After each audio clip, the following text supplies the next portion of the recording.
we taking that Gen 1 Parka for a spin.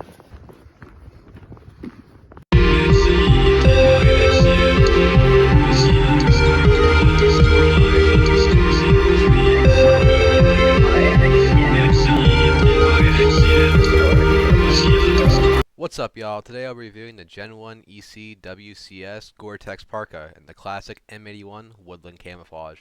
I got this parka from Army Navy Outdoors for just under $100 shipped. I got mine in the used condition and in large long.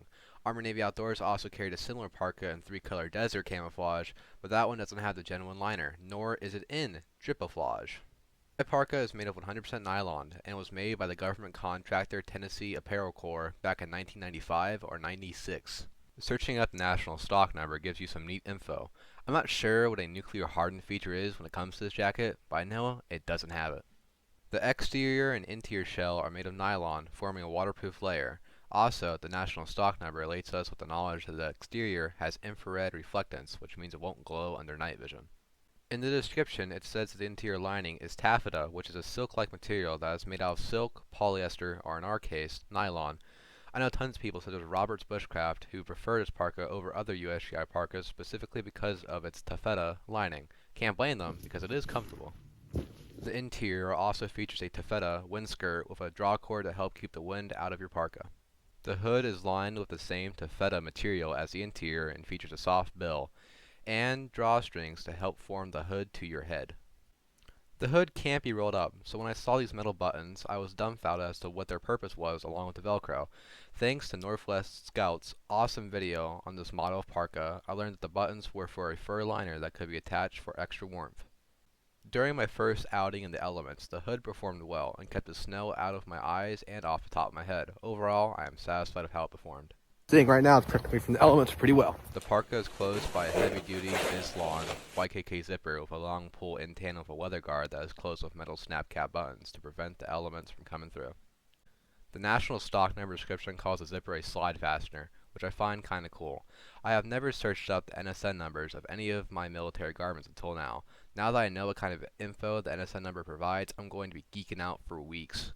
There is another, quote, slide fastener in the pit area on both sides of the parka. Zippers open the sides to bleed unwanted heat to prevent yourself from overheating when conducting operations. On the weather guard, there is an epaulet that can be used for showcasing rank. From what I've gathered, this feature was used rarely.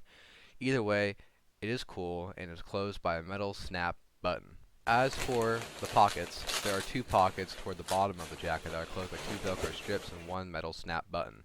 They are very nice and can fit a lot of things, including gloves, hats, or even an entire 1-quart canteen. On the left sleeve, there is a small shoulder pocket that has an even smaller pocket for pens and stuff. The pocket is closed by Velcro, like the other pockets. Also, there are 2 absolutely gargantuan hidden pockets that are parallel to each other towards the middle of the zipper.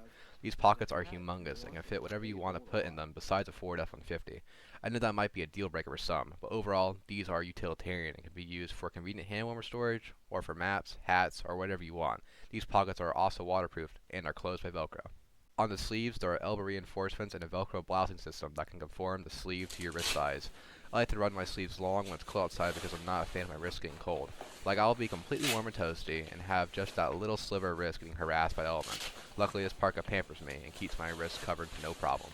As for heat retention, it keeps me warm, but not too warm. In tandem with a Gen 3 ECWCS Polar Tech fleece jacket, I am comfortable in this jacket in the mid-teens to early 20s and could probably go lower. When it comes to mobility, this jacket will suit any person's needs when it comes to operations out in the vast outdoors. You can jump around, do karate chops, do any crazy kind of jinjitsu, and you will not be constricted, or at least that's my case. Overall, this parka rocks, and for $100, it is a steal compared to other jackets such as the North Face Gore-Tex Mountain Jacket. Even though this jacket was made in 1996 or 1995 and was used, it still has a lot of life to live along with all the other military surplus jackets. Save yourself some money and become dapper. Get a Gen 1 ECWCS Gore-Tex jacket. Alright, so I've been walking for a little over a mile now, and man, this jacket rocks. I'm completely dry, other than like wearing my suspenders and fleece jacket compressing, giving me a sweaty back. But other than that, this damn thing is fucking awesome, dude. I think it's out, like all the snow is accumulated on me. Just wipe that away, and just good as new. And wipe that away, good as new, just like that. This jacket has kept me plenty warm. It does have the liner, so it makes the Gen 1 good. So if we open this, the buttons, like so, unzip the jacket, you can see the liner here. I didn't even use a powder skirt, and I was just fine. And this, it keeps me plenty dry. Here we do have the rink and all that, and if I did, you know, get too warm, you know, you have the underarm pit zips right here that you can easily undo, and there you go, nice pit zip right there. Keep yourself nice and cool. Yeah, this jacket's pretty nice. I'm not, you know, soaking wet, and it's just going off. My hat, make sure I don't have a soggy head. The hidden pockets are nice because you can literally where's it again? You can just open this up, and you can have your hand warmers if your hands get cold, or you can literally have an extra hat if you really want to. They hold a lot, 100%. Also one on this side. Let me. Very nice, big pockets, and I kid you not, dude, it's just good as new.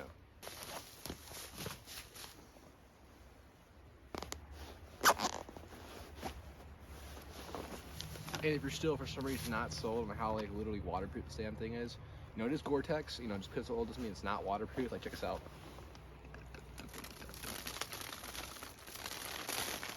Literally just beads right off. I mean, has a little bit, it does soak through a little bit because it has like cotton layer on the top of it. But dude, literally, that's not coming through, dude. Like literally not coming through.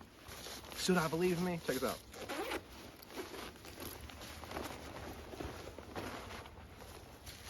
Please. Now tell me if that's wet. Literally dry. So this jacket is awesome, and it will keep you dry, at least during like light snows like this and literally heavy torrential downpours that we just demonstrated. And I mean, this liner is amazing. Like if I put my hand here, dude, you can definitely feel that without this liner here, this shell just it would literally take the heat right off of you. That's why the newer generations of ECWCS, you know, waterproof parkas are kind of disliked, at least by older veterans, because remember this, remember the good shit that has a nice liner in it. It does really nice against your skin. It's nice and soft. But I mean, other than that, man, this damn thing is good. See ya.